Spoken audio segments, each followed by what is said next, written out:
All right, I've got 10:01. I'm going to call the August 20th, 2020 meeting of the Airport Advisory Commission to order. I understand we have a new staff person. We do, Mr. Mayor and Commissioners. This is Lorena Barunda.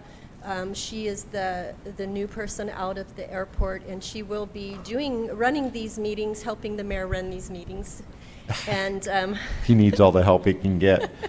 so if you'll just work with her, and all I ask is please use your microphones, and the individuals that speak, please state your name so that we know who you are. We can put that in the record. Thank you. Okay, Lorena, you want to go ahead and call the roll?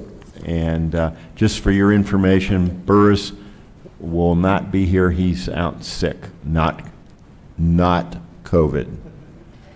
So Commissioner Burse will not be present. Mr. Burris will not be present. Okay. Right. I'll go ahead and call roll if you're Oh, ready. and Counselor Armstrong will have to leave at 11. Okay, but we'll still have a quorum, so Okay. go ahead. Mayor Kintai, Present? Commissioner Armstrong, Present. Commissioner Kunkel, Commissioner Call. Mr. Mayor, you have a quorum. All right, thank you. At this point, I'll entertain a motion to approve the agenda as presented. So moved. I have a motion by Commissioner Armstrong to approve the agenda and a second by Commissioner Call. Any discussion or debate on the agenda? Hearing none, I'll ask for a voice vote. A yes or aye approves the agenda as presented, a no or nay rejects it. All those in favor, please signify by saying aye. Aye. Any opposed, please say nay. Hearing none, passes 4-0. Next item up is the minutes. I will entertain a motion to approve the minutes of the July 23rd meeting. I have a motion by Commissioner Kunkel to approve the minutes for the July 23rd meeting and a second by by Commissioner Call. Any debate or discussion on the minutes? Hearing none, I'll ask for a voice vote. A yes or aye approves the minutes from July 23rd. A no or nay rejects the minutes. All those in favor, please signify by saying aye. Aye. Any opposed, please say nay. Hearing none, passes 4-0. All right, next item up, Mr. Stark. Woo. Good morning. Yeah. Hope everybody's doing well. It's been quite a morning already, as the mayor knows. Yeah, we started last night. Yep. I will save that information for the last because there may be a little discussion on it. Start with leases and new tenants, those type of things. There's not anybody new that we have at this point. The leases that are going to be renewed are Air Sale and NTVI and John Berry and Dixie Wagner. Those are the ones going to legal next month. They're all renewals. So nothing really new there. You guys have all met Lorena, so welcome her to the madness. For operations, I hope all of you got a briefing sheet. I did put them over there. Better than me reading all the numbers and boring everybody to death. But basically, what I'm seeing in the operation numbers, our passenger boarding has begun to recover. We've kind of seen that all along, but it seemed like it has accelerated a little bit. We're now running at about 2/3 what we would normally run. The number of aircraft operations is still running lower than it should be, but it's at about 2/3 of what normal is. I'm sorry I didn't get flow fee numbers. Aflight was having trouble getting those to me this month, so I don't have that for this month. Landing fees are still running at about triple what we ran last year. Parking fees, same thing. Still doing very well with all of the airliners that we have parked out there. So revenue-wise, we're doing very well. Passenger-wise, we're recovering. Operations have not begun to really recover yet, not in a significant way. So on the parking, we have somewhere in the neighborhood of 460 aircraft currently parked out there. We've had some churn, some turnover of some of the airplanes coming and going. Some of the Frontier Airlines have continued to trickle out. We've had a few other Uniteds and Americans trickle in. So a little bit of turnover, not a lot. Mostly that number staying pretty consistent between 450 and 460. We are still expecting a large number of other aircraft to come in, of 777s, and I think, Randy, you said some 67s as well. So we'll see some more wide bodies. We'll see a bunch more narrow bodies come in. We still have quite a bit of room left out in the old asphalt, so AirSail's been working diligently to find placement for the aircraft that are coming in those spaces. They've been plating, putting steel plates out under the airplanes. We do have some challenges with the heavier ones in that when they have to move them, there's a little bit of rutting that's occurring. But what we're doing for that is we're trying to keep some material on hand so when those things happen, we can address it immediately. So we're keeping the crushed concrete on hand to do that. I want to thank AirSail for being cooperative this month with a detachment of KC-135s that are coming in the next weekend. We're going to have 3 of them come in. They do that twice a year, and they come in and do training here at our airport. So they'll be in on Saturday. And they needed to move, AirSail needed to move some American and mostly United aircraft that were over near the fire station so that they have room to park those KC-135s. So I appreciate the cooperation in doing that. That'll be done in time for them to get in. I wanted to comment on a couple of comments I've heard. I don't know if it's rampant at all or if it's a real concern, but did want to talk about it a little bit. I've heard a couple of comments that people have asked about what our cleaning procedures are on the terminal, so I wanted to pass that along to you guys just basically as a news item more than anything. But what I've seen in some of the other airports and in the news from the Airport Executives Association is that there are actually some standards out there and some learning, the ability to teach some of the even a certification for COVID type of stuff for cleaning terminals and that type of thing. And I know we're not doing it to that level. I know that we're using the proper chemicals and all of that sort of things, but I get those kind of questions. And so what I wonder about is whether we have the visibility that we're cleaning our terminal to the level that we should be. I'm pretty confident that we are. Abraham and Trent, their bunch does a good job of that. And so I wanted to throw that out there just because I'm hearing those questions. Didn't know if you guys had heard anything like that from people, but that's why I say I don't know if it's a serious concern, but it was one I'd heard enough that I wanted to mention it. And so I'll probably be talking to Trent and Abraham and see if we can do something that just, like I said, I know we're doing the right things. It's just a matter of whether it's obvious we're doing the right things. So kind of make that a little more obvious that we're doing so.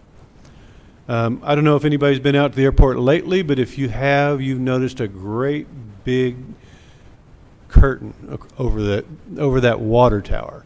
So that's pretty cool in my mind, but basically that's the next step of what they're doing. I had mentioned last month that they were moving on to sandblasting and painting, so they cover that so that they keep all of the overspray from the sand contained inside that curtain, as well as the overspray from the paint. So right now they're sandblasting, but the mayor and I were talking yesterday. That was a pretty cool looking operation. They've got a 160-foot curtain hanging down on that thing. But so I think you'll start seeing some change in that project pretty quickly, that it'll start looking like a finished project before long. So now to the big news. On Yeah. the tower. I meant to ask, and I'm not sure anybody here can answer. Once they're finished and they start to fill that tank, is that when the old tower comes down, or will they wait until both are fully functional? Do we know? I think probably what's going to wind up being the thing that sets the date for the old tower demolition is once we've got all the electronics off of it. Okay. Because we have to move our stuff, and at least AT&T has to move theirs. Verizon and Sprint, I'm not sure if they're interested. They haven't been in the conversation, even though they were invited. So I don't know that they're going to reuse that tower. But once that equipment gets off, it basically involves building a whole new site for each of those sites on the new tower, and then decommissioning the old site on the old tower, and then you can demo the old tower. So I think that will probably wind up being the thing that sets the date for when that old tower comes down. But it's going to be fun to watch. I don't know if they're going to get out there with a big saw and timber the thing down, but it should be interesting to watch either way. True.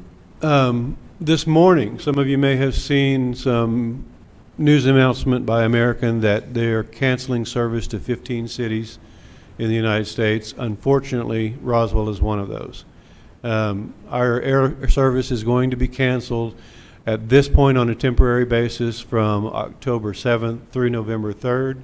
I will caveat that with American has been only working about a month of schedule at a time.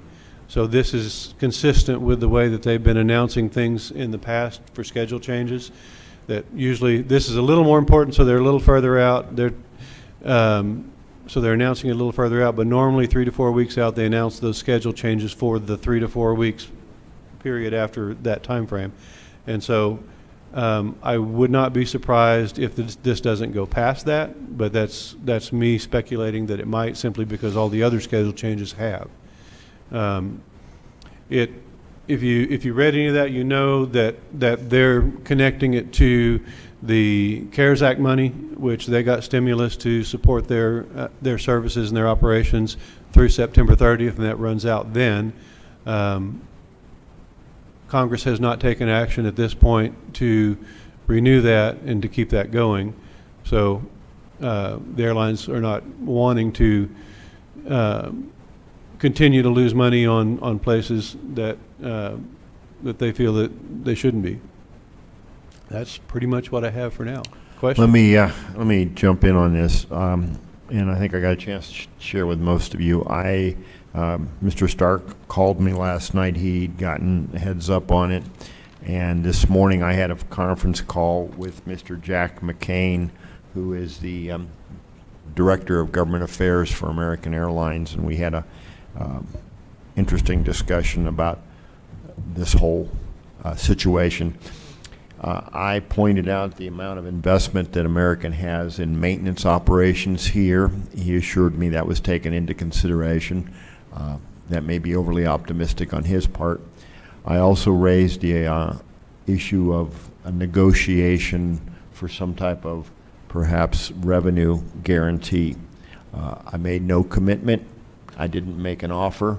I just raised the concept and asked if American would be willing to engage in those discussions. As soon as I got the wind of this, I did communicate it with a point of contact I now have at the governor's office and let them know that this was coming. So it's not good news by any stretch of the imagination, but my intention is to try and work this aggressively to see if there's some way we can work out of this. The announcement from American, like I said, like Scott said, identifies 15 cities, and the actual schedule for September, is it, or October, or the October schedule is going to be released August 29th. That's right. So we've got a 9-day window potentially. That's, I don't want to give false optimism, but I'm all in favor of us fighting this as hard as we can. So I just thought I would add that. Nope, I appreciate it, and that's pretty much all we know at this point. We really got no forward notice other than the phone call that I got last night and shared with the mayor, and then the news announcement came out this morning. And it was my understanding that it was supposed to be a little bit more orderly announcement by American, but there was a leak to the press, and that's why it happened that way. So, like I said, not good news, but I think we have some tools where we can go address it aggressively. Okay. Any questions or comments on this portion of Mr. Stark's? Commissioner Kunkel. I talked to Kyle Armstrong earlier, and he's already reached out to Horace Small office and Lujan's office with no feedback. Okay, that's good. That's good. I actually had texted our state representatives and senators as well this morning, let them know. So, anything else on this one? That's all I know right now. All right. Let's move on. How about item number 6? Number 6, crunch pad status. I have engaged the services of Armstrong to start that process.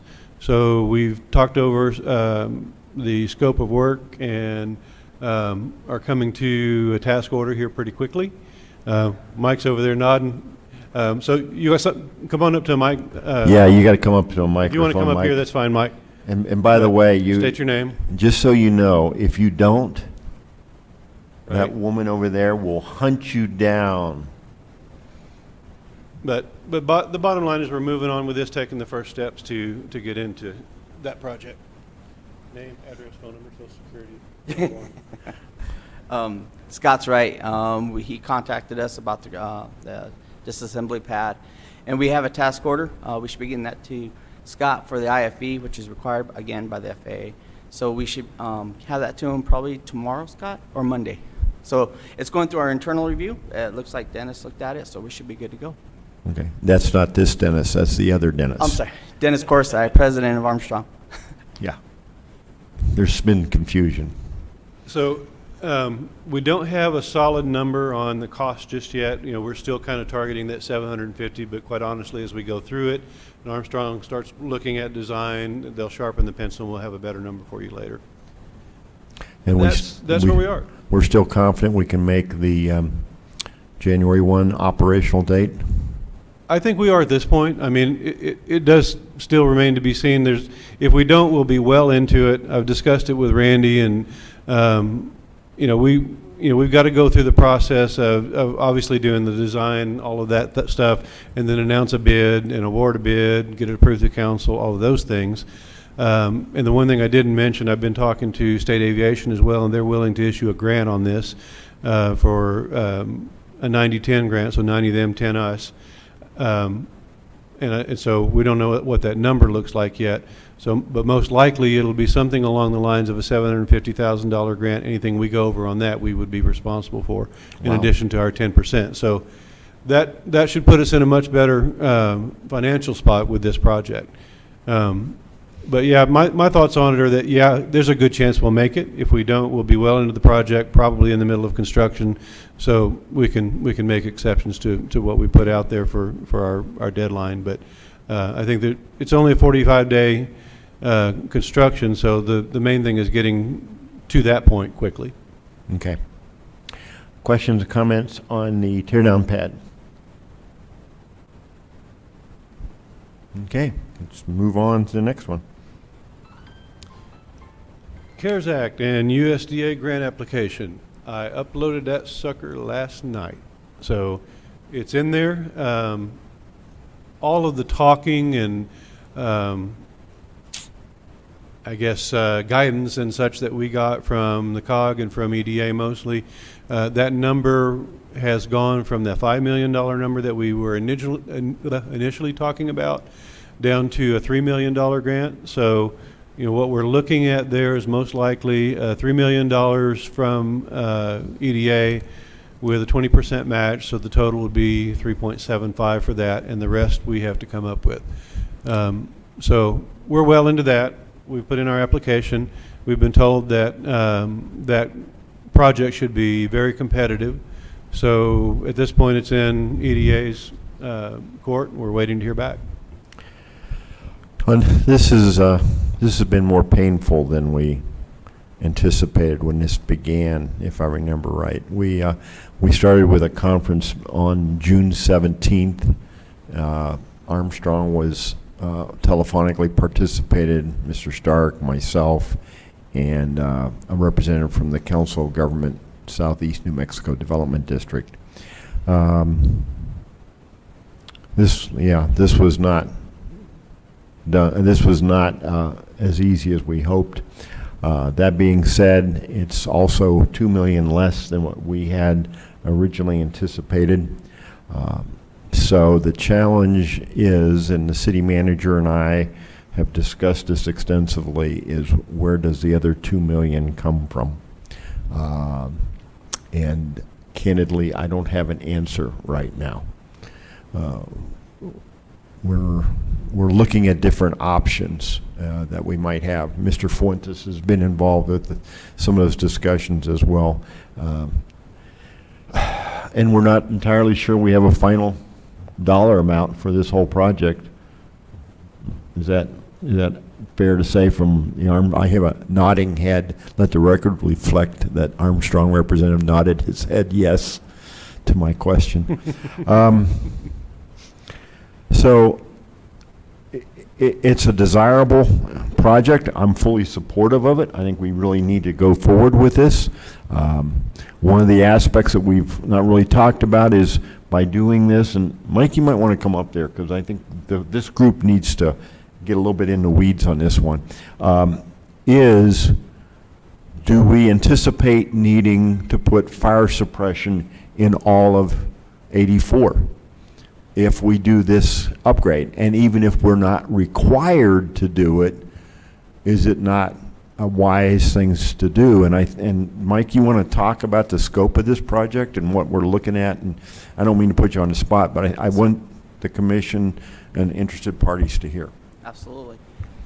You're correct, Mayor. Actually, once you touch something of this, something that's been grandfathered in, that grandfathering does go away. We would have to get with, obviously, the fire chief and the state fire inspectors and things like that to make sure we're following the rules. I would suspect, and we took your direction last time saying you'd like to see it, so we did include that into the budget. So that's why, me and Tim, actually, when we looked at it, Tim Archibald of Armstrong, that fire suppression system is gonna, it's a 7-figure type thing. It's up there. It's because it's a wood structure, and it's a big structure. So it does require a lot of fire suppression. So we took that into consideration when we built the estimate.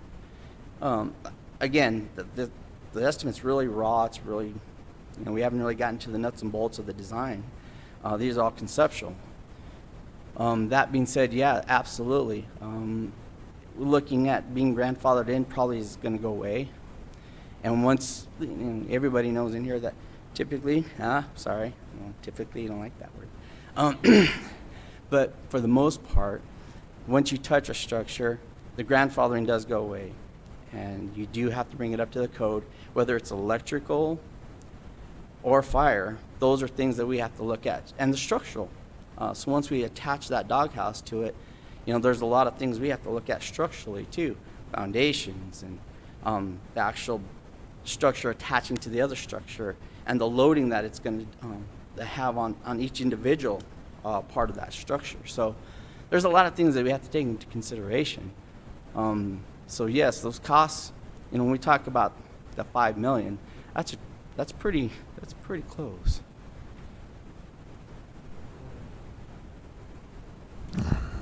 One of the potential sources of the 2 million, I apologize. One of the potential sources for the 2 million I threw out there is the MAP money we got for the parking lot for the terminal.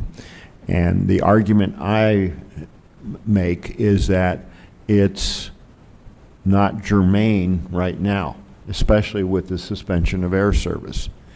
Now, what Scott has shared with me is that, and Scott, you want to just tell me, why don't you tell him directly what you told me? Don't go far, because we're not done with this. So I did have that conversation with the FAA, and there are most likely some options to repurpose money that is not this year's money. That money's committed. Typically, you do the project or you don't, and the money goes away if you don't do the project. So we obviously don't want that to happen. But changing the scope of the project in midstream, such as where we are, is practically impossible. So the discussion that we had really revolves more around next year's money, whether we want to change what that project is. So that's a possibility that the MAP money for next year could go into this project as well. So that would put us into next summer to be able to utilize that money. Now, that was the money for ramp repair, correct? Correct.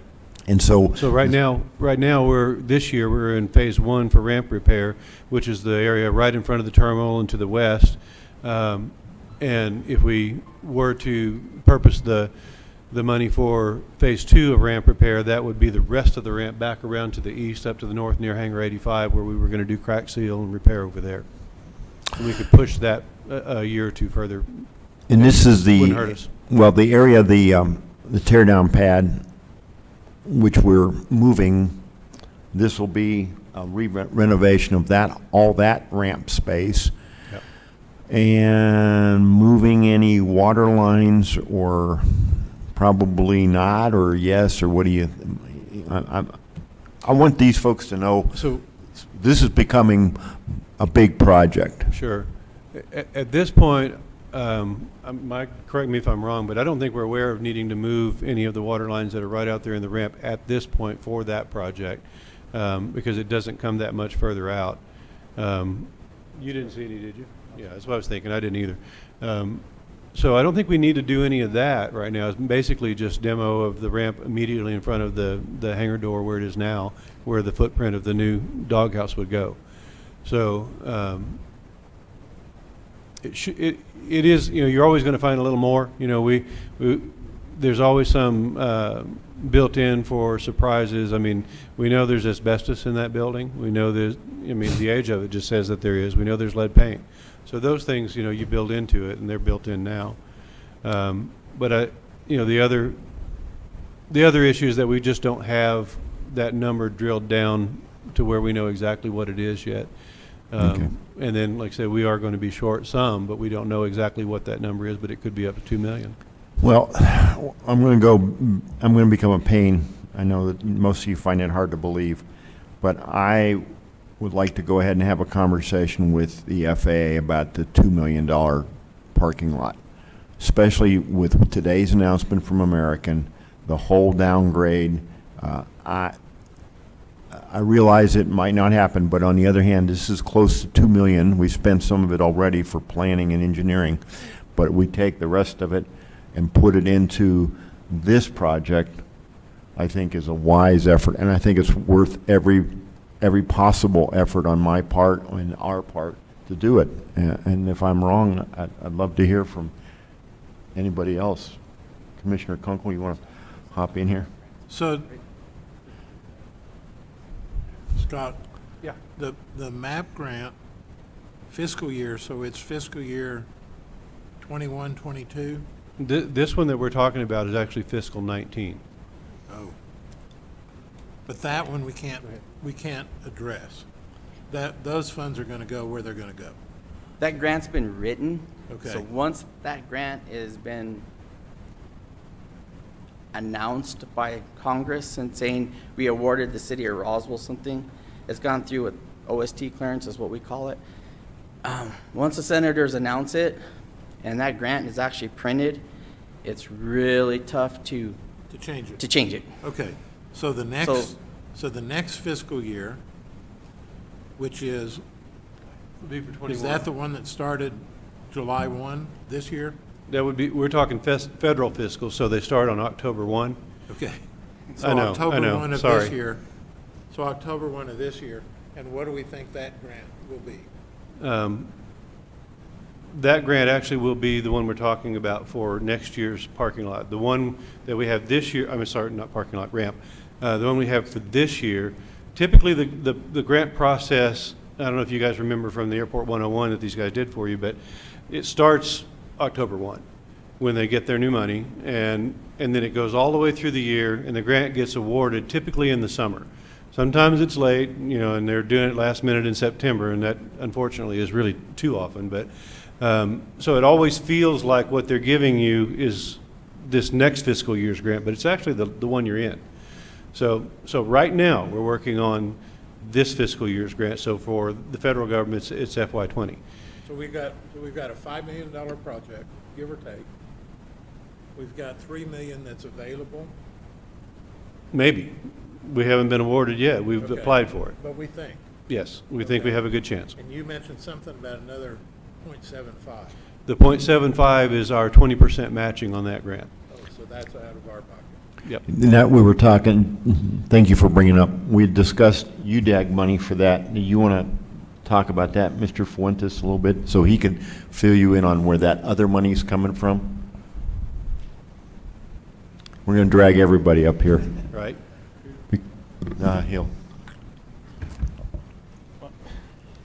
Mr. Mayor, there's also a microphone right here. Yeah, that's true.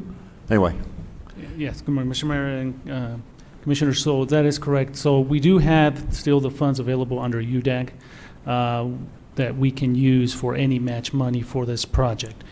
So we're just, once we know what that requirement will be, is where we can allocate it through the budget process.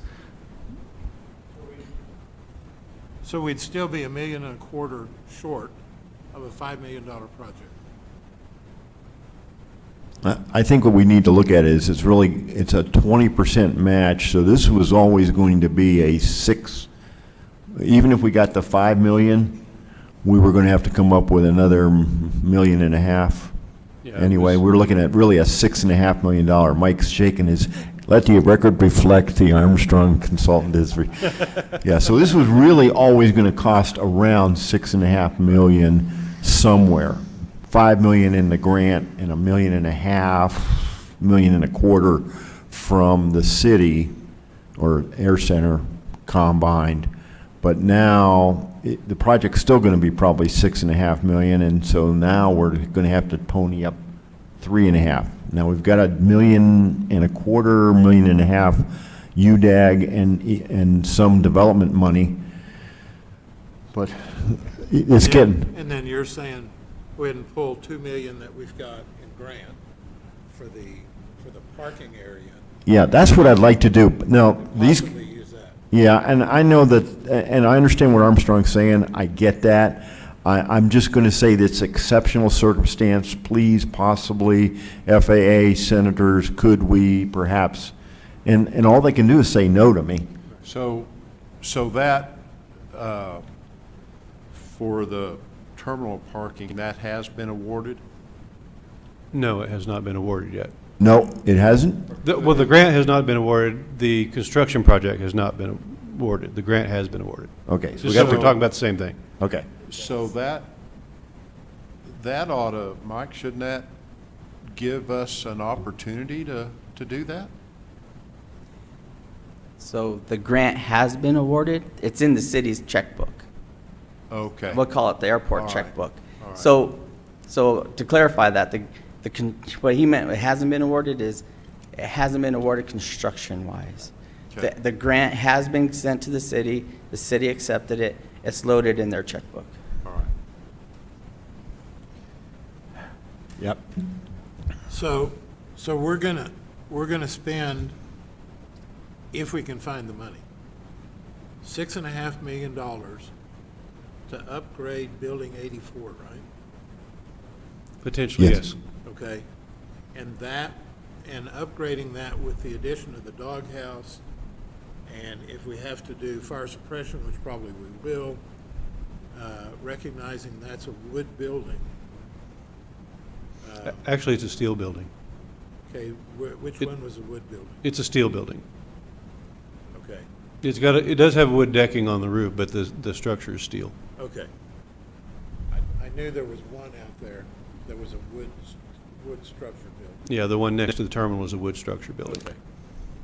So with that in mind, $6.5 million investment by the feds and everybody else.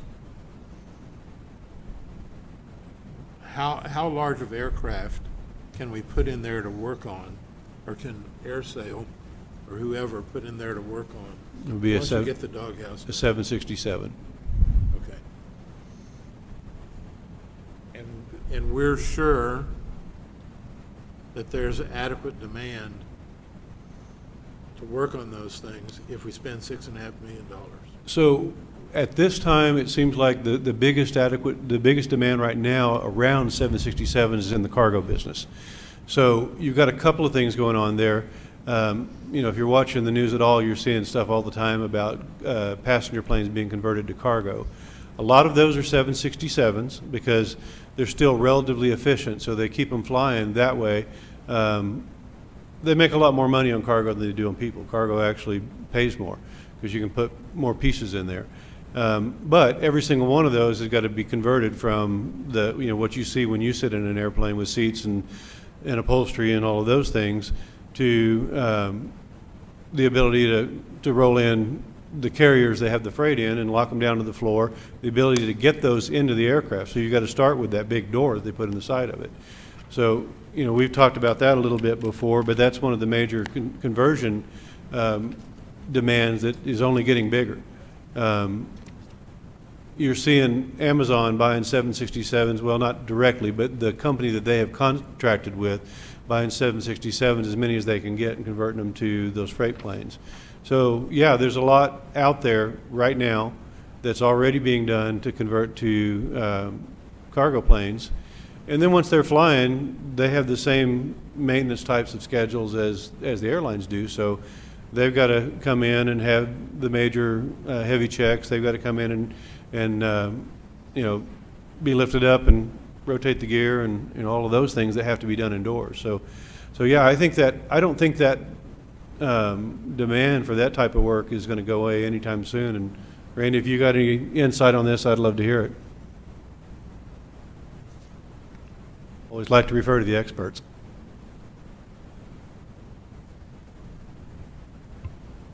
Yeah, I don't, yes, the cargo side of the industry is going to really ramp up. The seed stock for airplanes was getting really kind of shallow at the beginning of the year, and now since this has happened now, the airlines are kind of forced into more retirements quicker. So now the seat stock for 757, 767 aircraft, obviously there's a lot out there now. So as far as the cargo mod game goes, absolutely, it's going to go on fire. Our sister company in Goodyear over in Arizona, that they do cargo conversions there. They haven't done a 767, but they do lines of 757s. It's a big piece to bite off, though, to do cargo door conversions. Huge.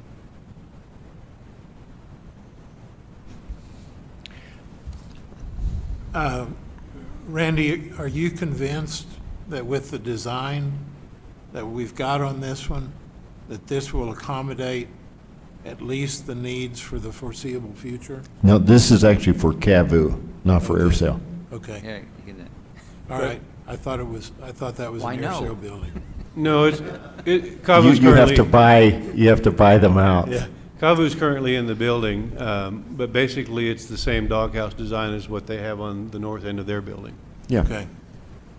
So with that in mind, and $6.5 million of investment in this, is there anything going on with the lease with CAVU? Not at this point, but yes, we would be addressing that. Yeah. I think what We have talked at a real high level at this point, but we haven't gotten serious because we don't have the grant and. Yeah, project. Scott and Joe and I have talked about, Yeah. amending the lease, and Yeah. we're gonna have to have a negotiation. They know that everything's gonna go up. But you kind of hit upon a point here I think we need to be cognizant of. And Randy knows this probably better than anybody else here. There's no assurance what next month this industry will be like. Yeah, we found that out this morning. It isn't, and so my perspective on this is an aging piece of an aging asset that still has a useful life, and Mike, you're going to want to probably chip in on this too. A useful life that, if we do the right things, extends it significantly more. I mean, to a certain extent, this is the same type of project in my mind to what we did for the Dean Baldwin 1083. We invested a $7+ million, which, taught me a lesson. We didn't expect it to be $7 million when we started it, but it was $7.2 million, 7.3, but we now have a hangar that's got an up-to-date fire suppression, up-to-date electrical, and an intact roof that had been a problem for 20 years. Now, Dean Baldwin has had significant drop-off in painting activity, but the asset is still there. The day will come when aircraft are painted again. What that looks like, we don't know. So my thought process in this, and you guys need to understand, this is just mine. I'm not saying I'm clairvoyant or a genius, is that we invest in the assets to give maximum options to the air sales and the CAVUs and the Gen Airs and the Dean Baldwins. And Mike, you want to chime in on the future usefulness of 84? Absolutely. I think, repairing, or I wouldn't even call it repair, just maintaining these type of structures has its benefits. Early on, if you remember last year, we did that study for new hangars, and we were talking millions of dollars to construct new ones. So it's easy. I mean, when you look at the dollar for dollar type benefit, absolutely, putting this addition on will save. I mean, look at where would money come from, first of all, to build a new one. Let's say we raised it and wanted to build a new one. There is no, finding $6 million is hard enough. Yet finding, $25 million to build a new one, we want to talk about a chore and challenge.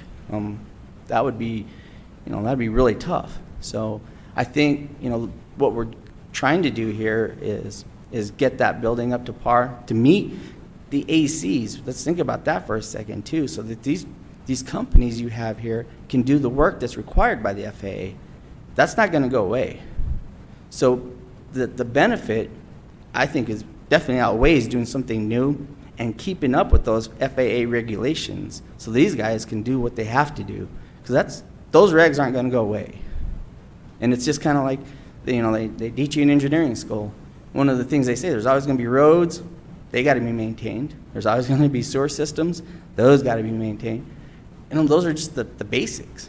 And I think what you're doing here is definitely the right step.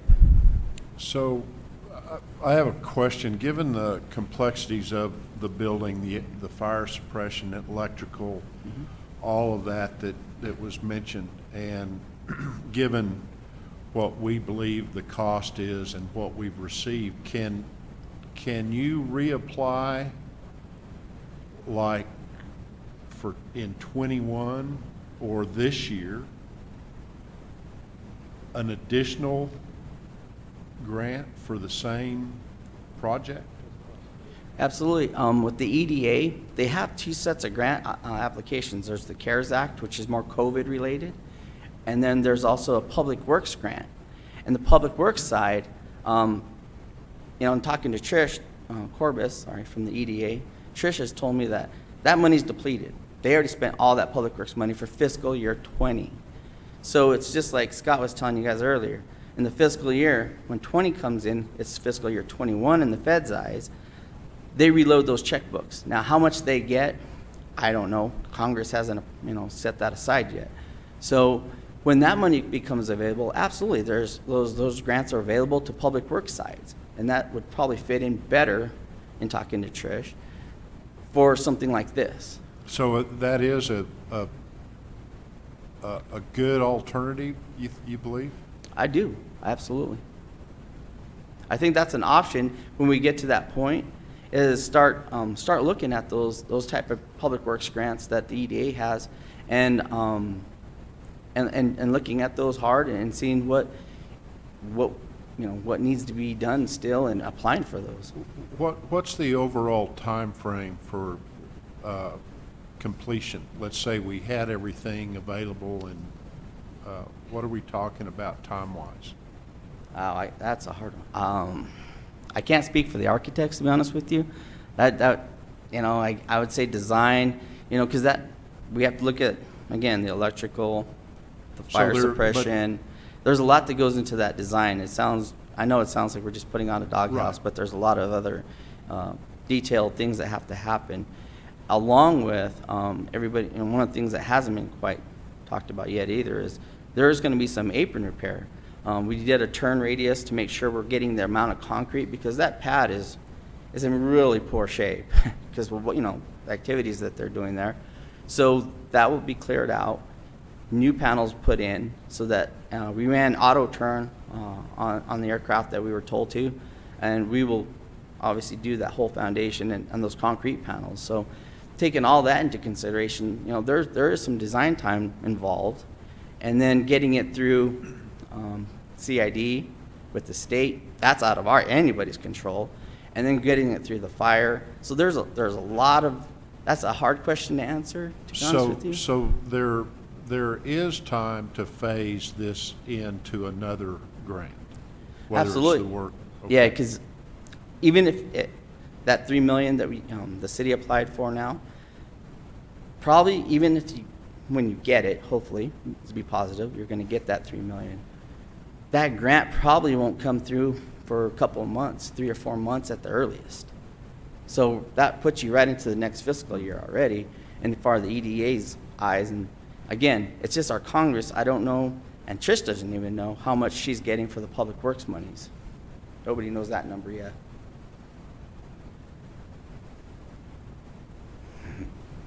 Okay, I always want to say typically.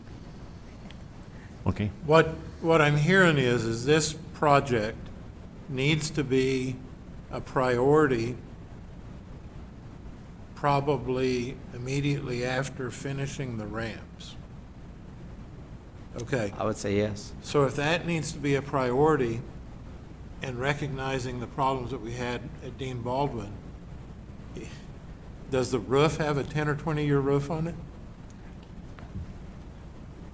So that roof got damaged by the hail in 17, and it is a brand-new roof. Okay, so that's a good thing.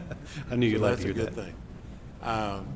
With that in mind, it looks like the city ought to authorize Armstrong to move forward with a full-blown project on this, and then we'll have to piece together, cobble together the funding to go make that happen, especially if everybody's convinced that the use of this building is going to be extended for any number of years to go convert passenger planes to freight airplanes.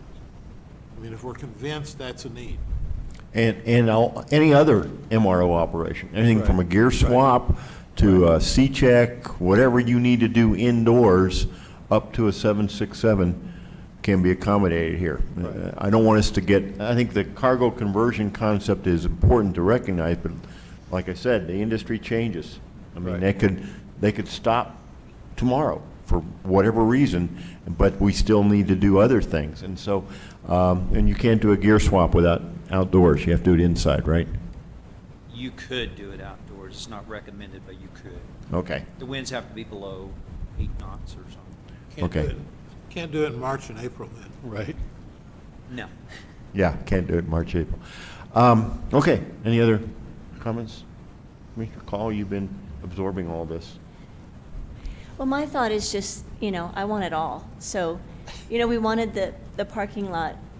That was a priority to us, and we finally got the grant for that. So I'd like to see us get, do the parking lot with the optimistic, optimism that this is all going to turn around and come back, and we'll have that asset, and then pursue these other options for the grants for this project as well. That's just my thought. Okay.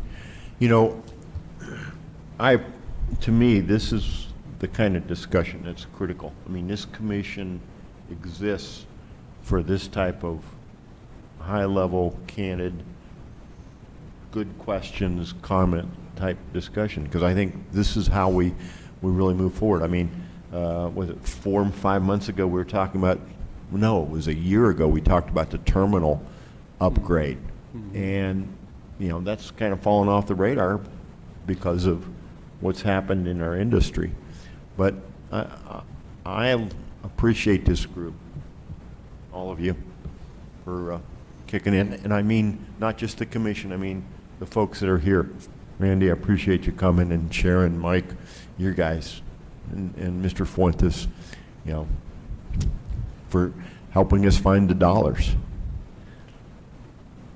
Commissioner Kunkel. Amy brings up a good point that she'd like to have it all, and we all would, Yeah. okay? But from the standpoint of jobs, that's what Roswell has to have to survive, is jobs. And if this project has to take half or all of the parking lot money, if that's an option, I don't think we know that for sure, but it may be, and that creates additional jobs, I think that has to be the first priority. I'd like a nice parking lot too. I think the one out in front of the air terminal stinks. So it'd be nice to have something that was updated, that people could get to, move back and forth on.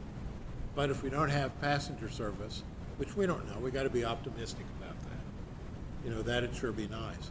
So maybe it's possible. These are decisions that I'm not sure who's gonna make, but probably a bunch of the people in this room are gonna make those decisions, and then Juan is gonna say, okay, we can do that, or no, we can't, and Joe will bless it, and then we can move forward. But even if we could get a portion, say the westerly portion of the new parking lot, even if we could get a portion of that done, that would show the public, I mean, the public likely doesn't visualize putting a doghouse and spending 6.5, and before it's over with, it'll be 7 million, to go upgrade that building. They don't visualize the jobs that building will create for CAVU. I mean, they just don't. So I think we've got to show a little bit to the public that we're maybe going to spend, like Amy said, maybe we can do something on the parking lot, just not finish it all. We don't have to make those decisions today, but all those things need to be taken into consideration with the primary focus, in my opinion, of jobs, jobs, jobs. Fair enough. Anything else on this one? We're going to move into your favorite topic, Mr. Stark, and where we're all looking forward with bated breath. And Commissioner Armstrong's going to bail on us just as we're getting to the I'm going with really you. fun stuff. Thank you. Appreciate you. So, on the rules and regulations, honestly, I've been so busy, I haven't done anything more with it with the intent that we would come back and go through this line by line today. So, sorry for everybody to be tortured. I hope that everybody got a good look at it in the last month. It didn't change, other than what Amy and I did. And honestly, we haven't even talked about it. We emailed, and I looked through her suggestions. They look good to me. I put them in here. They're all in red. So that's my thought, is just open up the floor for your thoughts, your recommendations on the whole thing. If you want to start with section 1 and go through it, I have not added any more definitions. I would like suggestions for definitions, but my intention really is just to read the document and see what sticks out to me that needs to be better defined, and I'll put those things in the definitions. But if you have any ideas, I'm happy to hear them. Otherwise, I don't want to sit here and read to you for 14 pages or whatever it is. So I'll just open up the floor. So you want to start with rules and regulations? Yeah, I didn't bring the minimum standards because we really didn't do anything more with that. We made the corrections that we talked about last time and didn't have a lot of intent to really look at that again, so I just didn't bring it. I'll bring it back next month when we finish this up, and we'll look at it all as a package. Okay, well, I don't want to read it, but you want to walk through the sections? How Okay. about that? So, obviously, first section is definitions, and like I said, I didn't change any of that, just looking to see what more we might come up with that's appropriate. Section 2 is introductions. In red, you'll see the changes that Amy made and I put in there.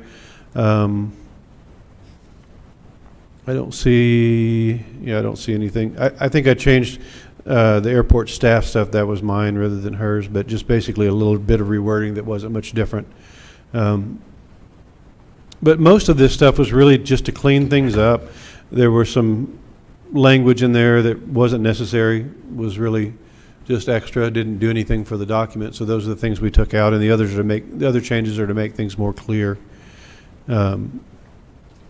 So Section 1 introduces it, talks about the authority, where the rules come from, and the enforcement of the rules being on the director and staff, and then who it applies to. Is there anything on Section 2?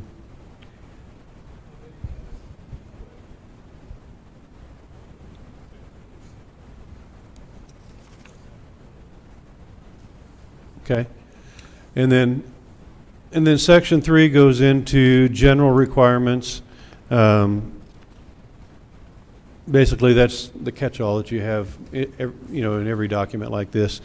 Again, the same thing. The red lines that you see took out things that were extra and superfluous, and then the ones that were added were just clarification, make the wording a little bit better. And for 3.03,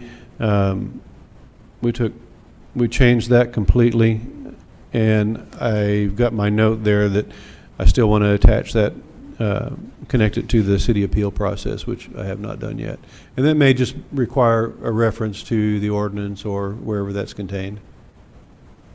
But in both cases, for this in the rules and in the minimum standards for that appeal process, it'll be the same language for both, where it refers to that appeal process.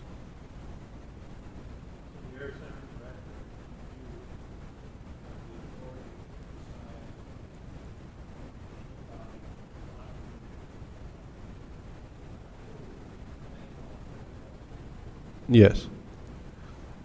Commissioner Kunkel, I apologize. We're not getting you on the microphone. Thank you. Yes, ma'am. You need to move it closer, maybe? No, I didn't have it turned on. I turned it off. Oh, okay. I wanted her to call me out. Okay. Sorry.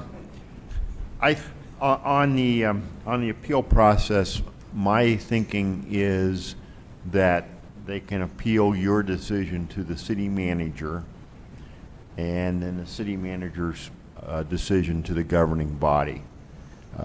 But that would be, after that, if they really, really wanted to, they'd still have the authority to file an action in district Sure. court, which everybody has. But I think for administrative appeal purposes, we give them 2 bites, city manager and city council or governing body.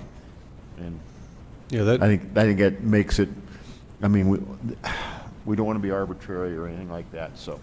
I think that's what I had in the minimum standards, and just want to make sure that that language is not in conflict with what we have for the rest of the city for appeals processes. Okay. So I'm going to just throw in the city manager, and then Yep. they can appeal his decision. I think that is probably, you know this probably better than I do, but I think that is probably what the process is in general. Okay, going back to definitions then. Okay. And this is where, and Ms. Call, why don't you jump in on this? I'm thinking things like city manager, that term being defined. Governing body, although those are probably well understood, we make reference to them in the document. Should we not then in the definition part? Or is it so well established that we don't need to? And I'm just raising the question. I would say those things are pretty obvious. Okay. We could do some research on other airports, the definitions there. Yeah, and we've still got the definitions in the old rules and regulations that we can draw from if we need to. These were just the ones that jumped out as I was writing this and wanted to give us a start, just a place to start. And so I can pull some out of the old regulations that seem to be important, what we want to carry over. And yeah, I was thinking the same. I'd look around and see what other people include. But basically my approach to that is going to be, anybody who reads this should be able to go, I don't know what that is, and come back here and look and find it. So, if city manager is not obvious, then it should be in there. If governing body is not obvious, it should be in there. But I'm kind of thinking like you, it is to me, but I'm not everybody.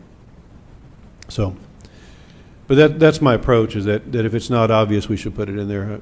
I'm the world's worst at using acronyms that nobody knows what they mean if you're not in the aviation world. So, Oh, I could probably beat you on a couple. you correct me a lot, which is good. Tell them what that is. Okay. Okay, we good with 3, or do you want to stay on that for a while? There's no comments with 3, we can move on? Okay, on 4.1, where it says use, I'm thinking there should be an of in front of flammable. Well, the sentence is that no person shall Right. use inflammable. Okay, no person shall use flammable liquids in the cleaning of aircraft and blah, blah, blah, unless such cleaning operations are, okay, I got you now. Thank you. Okay, But yeah, I actually had missed that one when you made that correction in there, because I saw the same thing. I thought, that's just kind of old language. We don't use inflammable that way anymore. Any other comments for 4?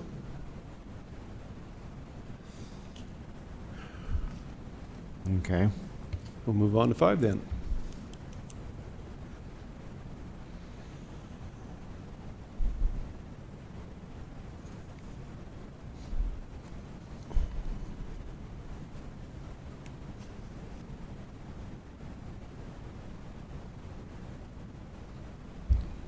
Scott, is defueled proper terminology It is, as opposed to unfueled? as opposed to unfuel. Tell me, Randy, you guys use defuel or unfuel? I hear defuel. So, it's probably slang any way you look at it. It's defueled? Okay.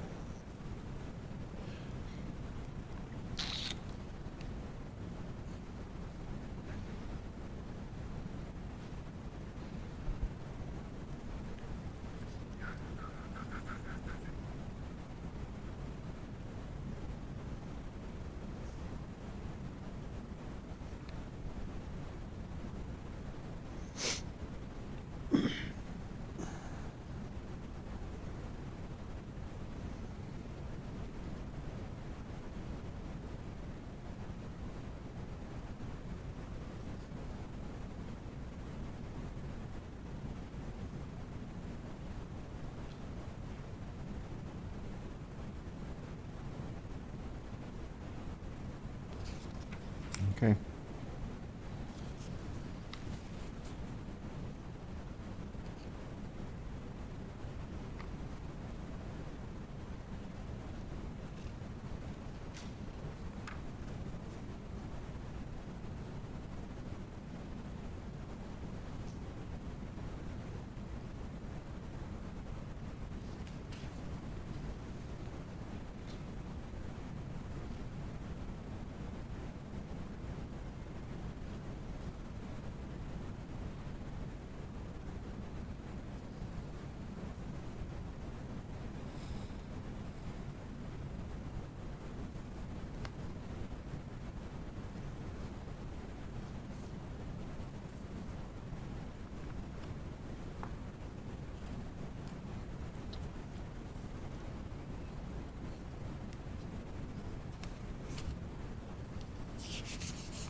All right.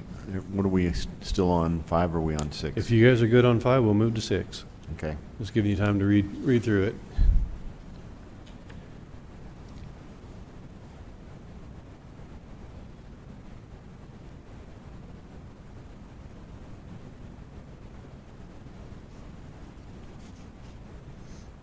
Obviously, we didn't make any changes there. Mm-mm.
Okay. Anything else on section 6?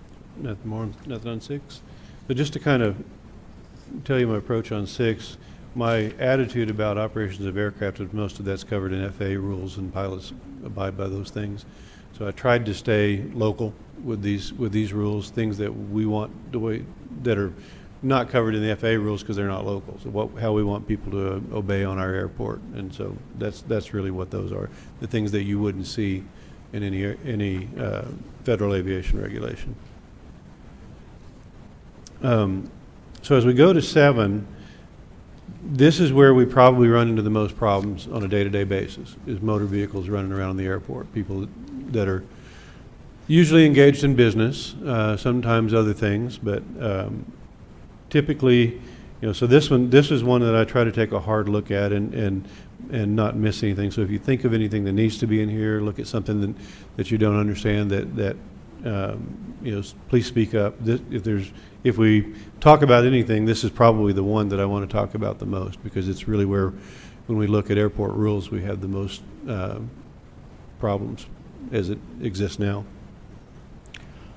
Chapter 24 of our ordinances is that traffic? No, traffic is 16, isn't it? I don't remember. I don't know what 24 is. I looked it up and it applied, but I don't remember what it was. Probably is traffic, but I don't know. Off the top of my head. Probably should have put a note on that. Ms. Call's going to check into it. Now, the other Ms. Call, the question I would have is, this is a minimum standards rules and regulations. if someone violates this section on the operation of motor vehicles, in addition to your sanctions, could we cite them into municipal court for a traffic violation? I believe we could. I'm not certain that airport staff has the authority to do that. No, I'm So- thinking So we would police. detain them and say, ring, ring, RPD, and RPD would do it. Yes. That's how we work now. If we have something that is a violation of something other than our administrative rules, we call the police. And And it if would, I- and it could theoretically be, fall under the category, even if it's not a specific violation, of careless or reckless driving. Careless driving is more likely the one that would fall because you're violating the rules and regulations of the air center.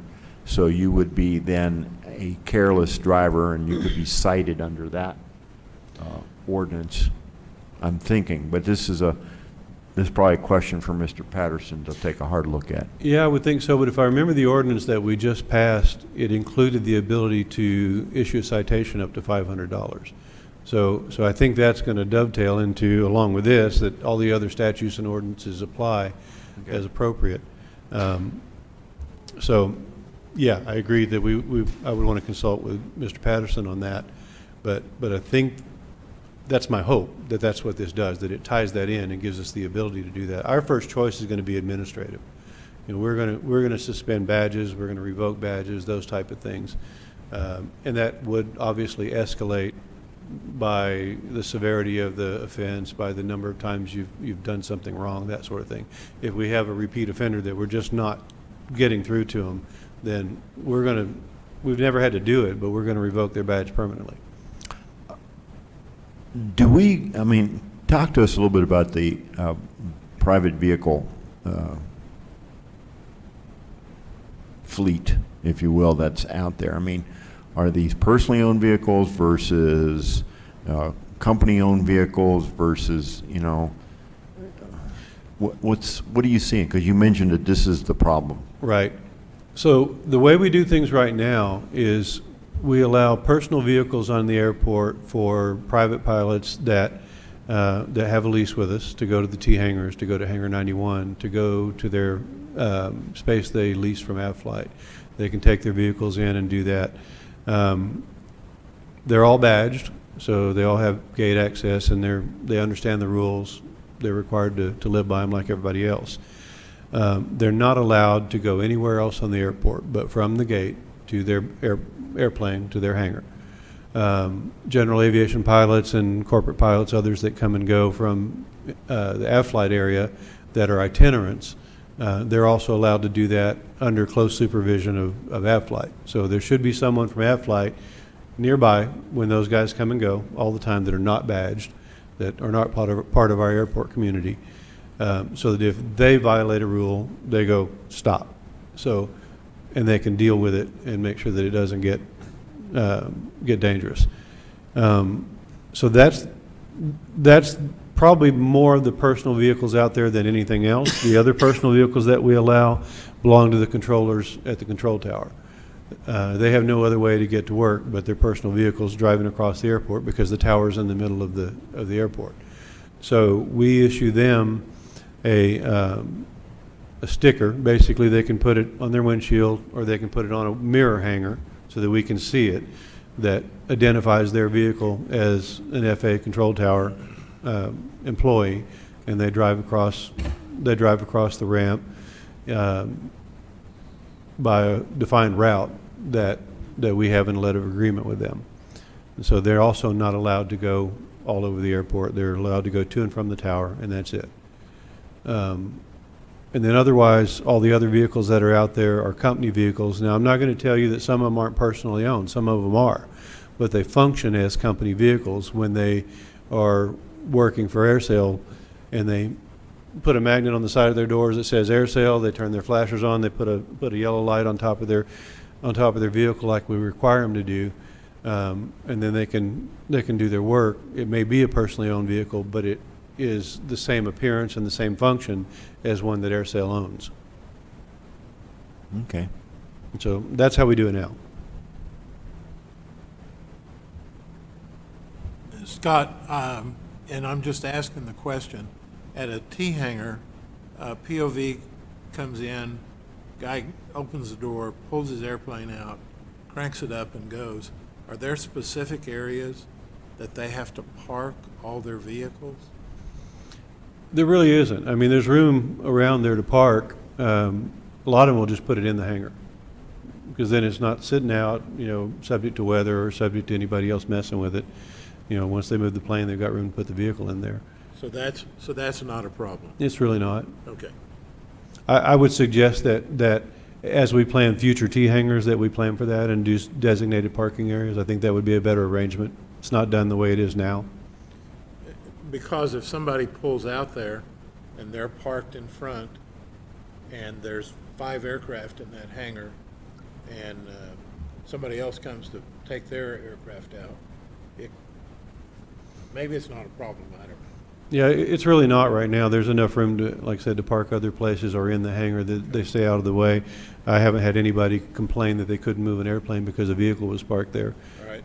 If that happens, it's a vehicle that's unassociated with that operation and there for some other, probably a wrong reason, but it's almost never happens. It never happens between the pilots. They're good at keeping out of each other's way. Okay.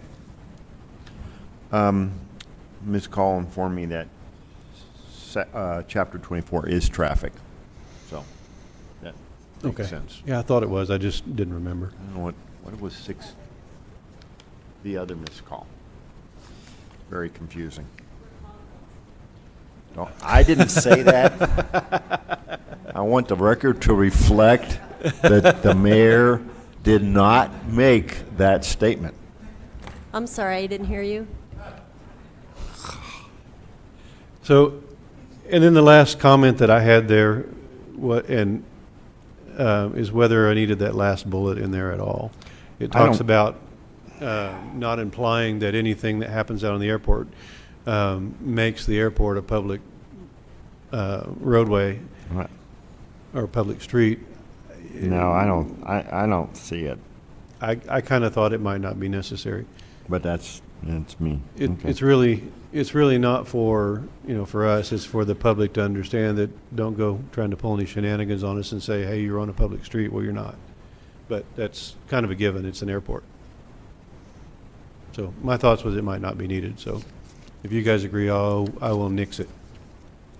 All right. Well, what I'm thinking is, we've had so much fun with this. Let's do it one more time and bring this back, both the minimum standards and the rules and regulations, in September, with the intention of adoption by, or blessing by this. Actual adoption is done by the city manager, but we would bless this so that he knows the commission has reviewed it. And we have to be a little bit careful, because I've gotten some of these, I got so many copies of this. I've started looking at the old one. Yeah. Throw and the I'm old ones like, away. I was lost, so I'm marking today's copy as the August 20th version. So when I mail them out to you, I'll increment the draft number every time. So this one's draft 2. Okay, that'll work. And then I would suggest throwing the other ones away. Transfer your notes if you need to, but Okay. that's what I do to Anything else? keep myself from being confused. Anything else on this? That's all I've got. All right. Potential discussion items for September 17th. We've already established rules and regs and minimum standards for action.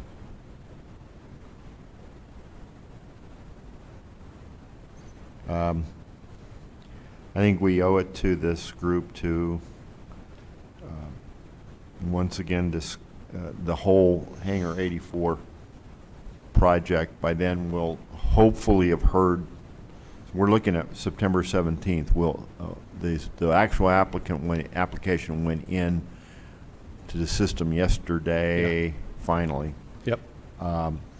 So the Hangar 84 project, And with all that in a subset to the funding aspects of it as much as anything. I'll at least make a phone call to the FAA with your help, and then I will probably do a letter begging that we be able to use the money. And, you know, if they say no, they say no, but we'll try. And then maybe, Mr. Fuentes, we look at other potential revenue sources.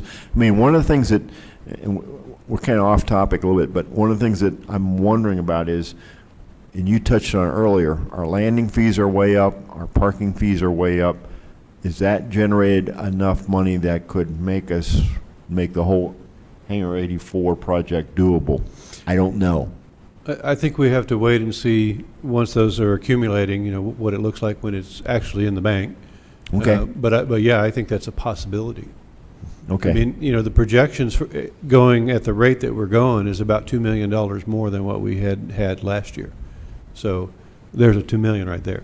So, you know, not to say that we don't have other obligations that we could and would and maybe want to prioritize, but it's certainly something we want to look at. We could use all or part of that. And I think Commissioner Kunkel was spot on when you made the point about the 6.5-7- project, because these have they just tend to creep up. They Right. all do. And so let's look at that. Obviously, the regular items on your report, the crunch pad, we want to stay on top of that.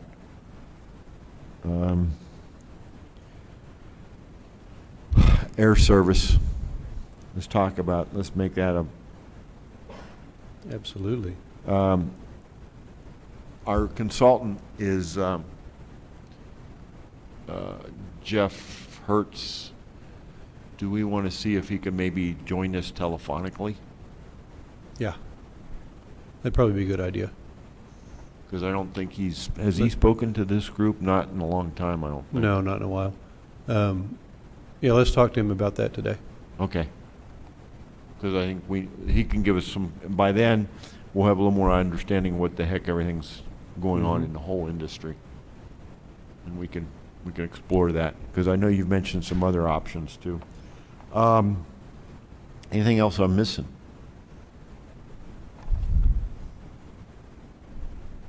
No? Oh, keep thinking about it. Let's go on to public participation, and we'll go around the room. You know, it's a huge picture on that billboard. You could have at least smiled. You got to get up to the microphone.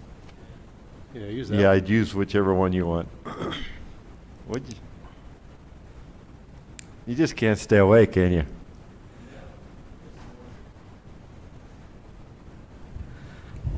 Good morning, everyone. Your name and your address. That's right, Mark Bleth, 406 South Lee.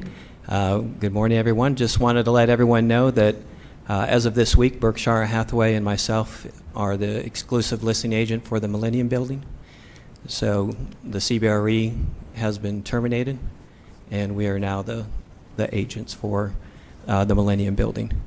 With that, I've contracted Airplane Media to do drone footage of the building, which while I have them doing that, I'll have them do the air center as a whole. Awesome. And all the raw video that we produce, we'll make that available to the city or EDC so they can use it for their own marketing use. Cool. We'll be producing a 30-second commercial, and that also will be available, the finished product.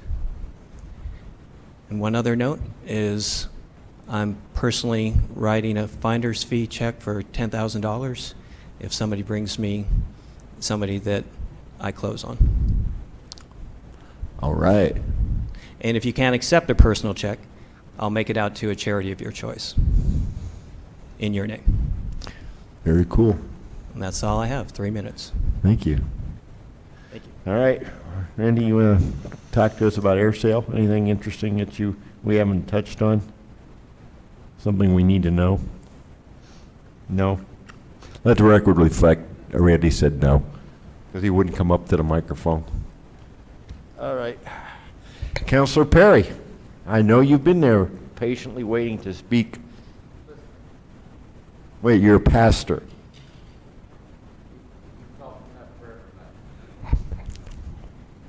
Whoa, whoa. Mr. Fuentes, anything else? All right. We have Armstrong. Anything else from Armstrong? All right. Counselor Stubbs? Counselor Stubbs also declines. All right, the next meeting we have is September 17th. At this point, I think we still need to be here in the convention center. I would like to get us back to the terminal for lots of reasons, but I don't think we can get there yet until we know more. And even if there was some changes in the in guidelines on public health, I think we'll wait till October, so we'll see. So unless there's something else, commissioners? All right, it is 11:25, and we are adjourned.